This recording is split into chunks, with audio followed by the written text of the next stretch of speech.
السلام عليكم. طبعا في ال 24 ساعة اللي انت بتعيشها كل النهار بدي اطلب منك دقيقة لله، دقيقة. اذا انت وصلك هذا الفيديو واسمه فيديو الدقيقة، معناته الله سبحانه وتعالى بده يبني لك شو؟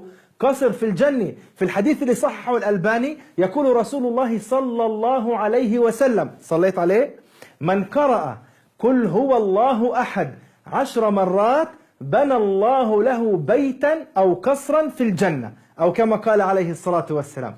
دقيقة، احنا بعدنا من كل دقيقة. اقرأ معاي أنا وياك قبل لا تطفي الفيديو.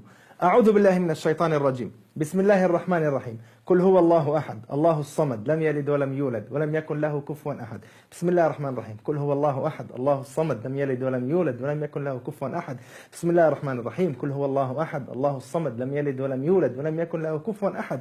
بسم الله الرحمن الرحيم. قل هو الله أحد الله الصمد لم يلد ولم يولد ولم يكن له كفوا أحد. بسم الله الرحمن الرحيم. قل هو الله أحد الله الصمد لم يلد ولم يولد ولم يكن له كفوا أحد. بسم الله الرحمن الرحيم. قل هو الله أحد الله الصمد لم يلد ولم يولد ولم يكن له كفوا أحد.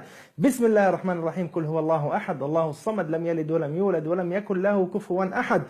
بسم الله الرحمن الرحيم. قل هو الله أحد الله الصمد لم يلد ولم يولد ولم يكن له كفوا أحد. بسم الله الرحمن الرحيم. قل هو الله أحد الله الصمد لم يلد ولم يولد ولم يكن له كفوا أحد. بسم الله الرحمن الرحيم. قل هو الله أحد الله الصمد لم يلد ولم يولد ولم يكن له كفوا أحد. طبعا الآن الله سبحانه وتعالى بنى لك قصرا في الجنة، وإذا ساهمت في نشر هذا الفيديو كل إنسان بشوفه وكل إنسان بقرأ قل هو الله أحد لك أجر ولك مثل القصر الذي سيبني الله له بيتا في الجنة. جزاكم الله خير على حسن الاستماع، والسلام عليكم ورحمة الله تعالى وبركاته.